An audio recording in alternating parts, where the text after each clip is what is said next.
Alright guys, the Comics Kid 2099 here, and I just got out of the Fant4stic 4 film. I haven't done one of these videos in a long time where I film my review on the way home, trying to keep my camera from falling all over the place. Haven't done this in over a year because the last 3 films that I saw in the theaters, 2 of them I saw with another human being, and so I wanted to, I didn't want to film that review while I was with another person. So, and then when I went to see Guardians of the Galaxy, my camera had no battery, so I had to wait till I got home. Fant4stic 4. You've probably heard a lot of negative hype about this movie already, and I want to say a lot of that is necessary, is just. I went into this movie hoping that it would be good. In fact, for the last 2 years, I've been hearing almost nothing but negative hype about this film. This is one of those weird situations where people wanted this movie to fail. They did not want this movie to succeed. Even before we saw a trailer or even a single leaked photo or anything, they just wanted this movie to bomb. And it's probably going to. And part of that is because of word of mouth. People are going to see this movie. The theater I was in had less than 10 people in it. People are going to see it, and then if they don't like it, they're going to tell their friends not to see it. And that's how it always works. But with this movie, it built up a lot of negative praise, a lot of negative hype before it had even come out. There were people saying this was going to be one of the worst things ever back before, we even had a trailer. And so a lot of this movie's failure comes from the fact that this isn't a Marvel Studios film, and people have come to accept Marvel Studios films even when they're not very good, but then they won't accept something that's not made by Marvel Studios, even if it might be better. And this movie, I don't want to say it's better. I just want to say it maybe doesn't deserve as much of the hatred that it's getting. It does deserve hatred, because I don't want to say this is one of the worst films that I've ever seen. It's not even one of the worst superhero films I've ever seen. There are things about this movie that work a lot better than the 2 Tim Story Fant4stic 4 films from about a decade ago. And then there are things from those movies that work a lot better than this film. And so it's weird. If you took all 4 of the Fant4stic 4 films, and I'm including the Roger Corman Fant4stic 4 film that never actually saw a theatrical release, if you take all 4 of them and you combine them all, and you take the best aspects of each one, you would probably get most of a good movie.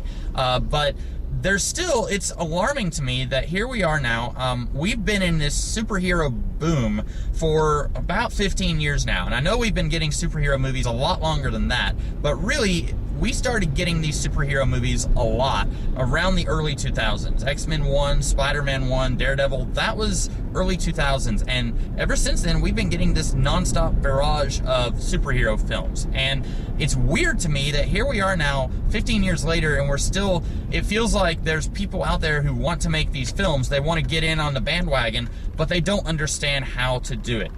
They just have a fundamental misunderstanding of how to tell a very basic superhero story. This movie spends about 3/4 of the runtime on the origin, and I don't understand why we need over an hour to say these 4 individuals have superpowers and they are scientific explorers and they use those powers to explore things sciencey. I don't understand why we need that much time to say that. I mean, this is one of those times when I'm reminded of All-Star Superman by Grant Morrison and Frank Quitely, and we got Superman's origin story in 8 words, 1 page, and I don't understand why we need so much time of this film devoted to these guys are scientific explorers and they got their superpowers through a freak accident. I don't understand that. That's something that I could maybe understand that if it happened, like, 10 years ago. 10 years ago, I could understand spending so much time on an origin story. They did that a lot back in the early days of this 15-year superhero boom. I don't understand doing it now. But that's not even really the worst part of this movie. This movie, and you'll notice I haven't actually talked about the plot yet. This film is about a mad scientist named Reed Richards who will stop at nothing to make his mark on the world. And he says that he does it in order to help people. He wants to make the world a better place. And he's probably arrogant enough and naive enough to think that that's true, to think that he doesn't actually mean any harm to anyone. But I think if you watch this film, you can pretty easily tell, yeah, he's kind of the bad guy here. And I'm somewhat joking, because obviously Reed Richards is supposed to be the hero of the film. And that comes back to these people making this film. I really feel like they just have a fundamental misunderstanding of everything about it. They have a fundamental misunderstanding of just making a very basic superhero story. Again, in a lot of ways, this feels like something that would have come out 10 years ago. And if this had been the first Tim Story Fantastic Four movie, if we had the very same mistakes that this movie made in that movie, I feel like I would have been more willing to forgive it then. But after we've had so many very successful, very well done, very just in general very good movies over the last 15 years, I find it harder to I find it harder to forgive this movie. And one of the things that I think really doesn't work about this film is the character of Reed Richards himself. First of all, it's about halfway into the movie when I'm suddenly very much against this movie. For the first half of the film, I was kind of like, okay, we're spending over half the movie on the origin story, and I was not okay with that, but I was willing to forgive it. I was thinking, you know, if this kind of ends like the first movie, the first Tim Story movie, and we have, you know, they escape and into the wild, and then the public sees them, and then they become a team of superheroes that everyone adores, and they fight Dr. Doom in some dastardly plan or whatever, I would have been okay with that. But the problem is, after all four of our main characters get their powers, as well as Dr. Doom, and like the Tim Story movie, Dr. Doom, his origin is connected with the hero's origin, and that's another one of those things that it feels like something that happened a lot over 10 years ago. You had the Daredevil movie where Kingpin, he was tied to Daredevil's origin, and then you had the first Tim Story movie where Dr. Doom's origin was tied to the Fantastic Four's. That happened a lot. Norman Osborn in the first Spider-Man movie, his powers are connected to how Peter got his powers. That happened a lot in the early 2000s, and it happens here. And I don't understand why the filmmakers felt they had to connect Dr. Doom with the Fantastic Four. Why did his origin have to be part of their origin? It's something that I think you could have made a better film and not do that. But it's over halfway into the movie. After these characters get their powers back, Reed Richards escapes from this facility where they are being held. And he escapes, and then he leaves his friends in the dust. 1 year passes, and Sue, Johnny, and Ben, they've all been in the captivity of the U.S. government for an entire year. And Reed has been off hiding somewhere, not really doing anything. And he makes a promise to Ben right before he escapes. He says, I'm going to fix all of this. Spoiler alert, he doesn't. He doesn't fix anything, really. They finally bring him back, and this is probably the only time in any Fantastic Four origin story where I would say that the other characters are justly angry at Reed Richards. In almost every version of the Fantastic Four, the Thing is always mad at Reed, but usually it's one of those things where it's misplaced anger, where Reed really had no idea that what happened would happen. I mean, in the first issue of the Fantastic Four, he's told, hey, there's cosmic rays up there, it's not good, we don't need to be doing this, but then he's like, we're going to do it anyway. And, you know, that's one of those things where his hubris kind of results in the Thing being disfigured for the rest of his life. But then there have been other versions of the story that say, you know, this was an accident, it could have happened to anyone. Reed really isn't responsible for ruining the lives of these people. In this movie, he absolutely is responsible. Him and Victor both drunkenly come up with this idea that we are going to go to this other dimension, and then we're going to come back, and everything's going to be hunky-dory. And on the one hand, I really like the idea. I'm not being sarcastic, I really like the idea that instead of the Fantastic Four trying to beat the Soviets into outer space, which was their origin in 1961, I really like the idea that they are trying to beat America to this other reality. They've been working with this science group, Franklin Storm, that's Johnny and Sue's father. His whole science outfit Reed, Victor, and Sue, they've been working with this organization to build this machine that will teleport them to another reality. And then this evil suit-wearing government guy comes in and says, okay, now we're going to take all of this from you. We're not going to let you guys go, and we're going to have some NASA guys go. And Dr. Doom, he has this really fantastic line where he's talking about how nobody actually knows the name of the guy or the guys who built the Apollo 13 spaceship. Nobody knows who that was, but everyone knows who Buzz Aldrin and Neil Armstrong are. And he says basically they cruised on the dreams that weren't theirs. They cruised on the dreams of other men.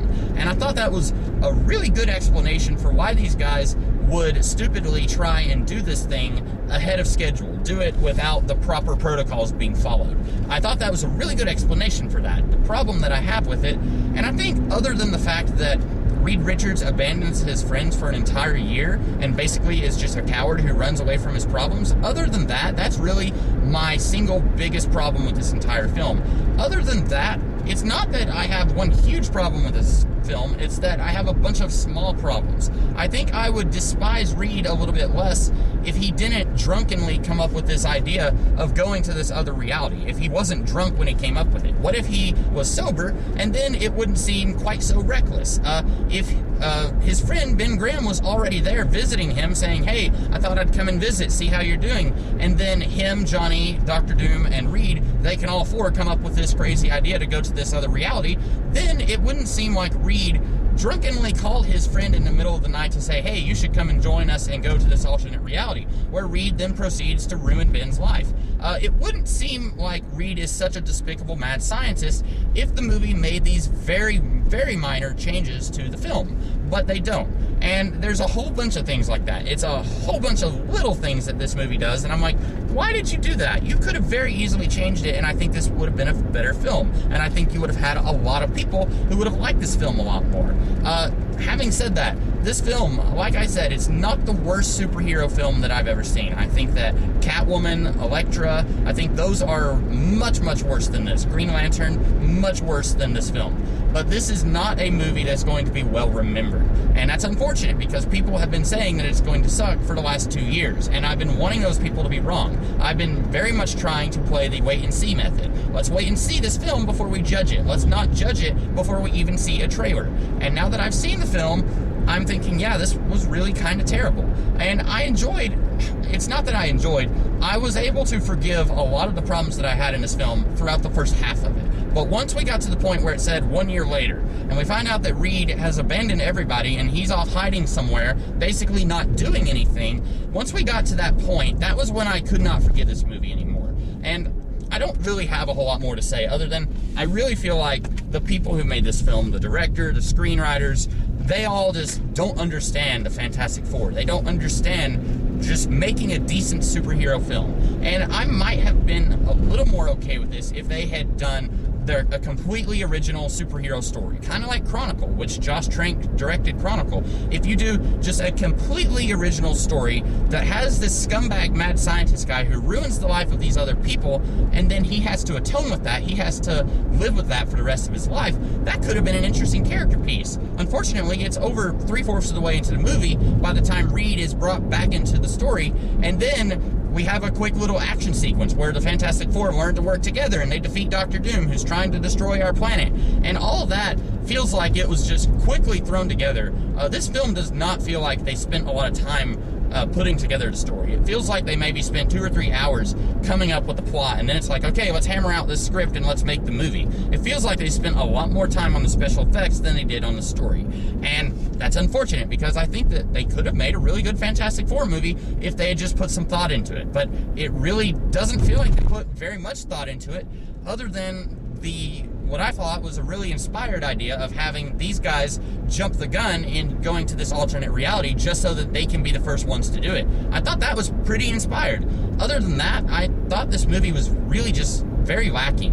And it really feels like they wanted to take the Fantastic Four and they said, but we want to do something different. So they have this idea of in the modern world, once these guys get their powers, the government is not going to let them go. They're going to try and turn these guys into living weapons. So they're going to send the Thing out into combat overseas, and he's going to be fighting all these secret military skirmishes. And then they're going to send Johnny out to do the same thing. And Sue refuses, and they're not going to do that. They're not going to send her out because she doesn't want to. And that's something that makes sense in the real world. It makes sense that, yeah, in this world that we live in now, if the government had a hold of these guys, they would not just let them go out into the world and become superheroes. They would want to turn them into a military weapon. That makes sense.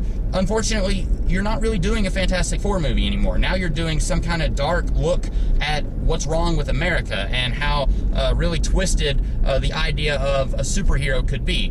This feels like what Supreme Power was for Marvel Comics. Marvel Comics, about 10 years ago, they did a series of comics called Supreme Power, which was this really dark, twisted version of the Justice League in everything but name only. The Supreme Power group, they were all Marvel's version of the Justice League. And it feels a lot like that for the Fantastic Four, only they're keeping the names of the Fantastic Four. It feels like they took this really dark and twisted origin story, and then they just threw the names of the Fantastic Four in there. This film, I could probably talk about it for another 10 minutes, but I'm almost home. It's really not very good, and I wanted to like this movie. I wanted this movie to succeed despite everyone preparing to hate it, but this movie just isn't very good, unfortunately. I don't know if we're ever going to get a good Fantastic Four movie. Luckily, we already have The Incredibles. That's the best Fantastic Four movie that we've had so far. But I don't think this is a very good film. I'm not going to go so far as to say that the previous two films are better. I think that they get some things right, and this movie gets some things right. But I'd say they're both about on par at being equally bad. So that's about all I have to say. I hope that you guys enjoyed this review. I hope that I was able to convince you one way or another about whether you should see this film. I would personally say no, you shouldn't. But that's my thoughts on the movie. I hope that you guys liked this video, and let me know if you want to see more of me doing this on my way home, because I do want to go and see the Man from U.N.C.L.E. movie, but I may go ahead and just film that when I get home, like I normally do the last few times that I've seen a movie. So that's all I have to say about the Fantastic Four film. I hope that you guys liked this review, and I will see you guys later. Have a great rest of the day.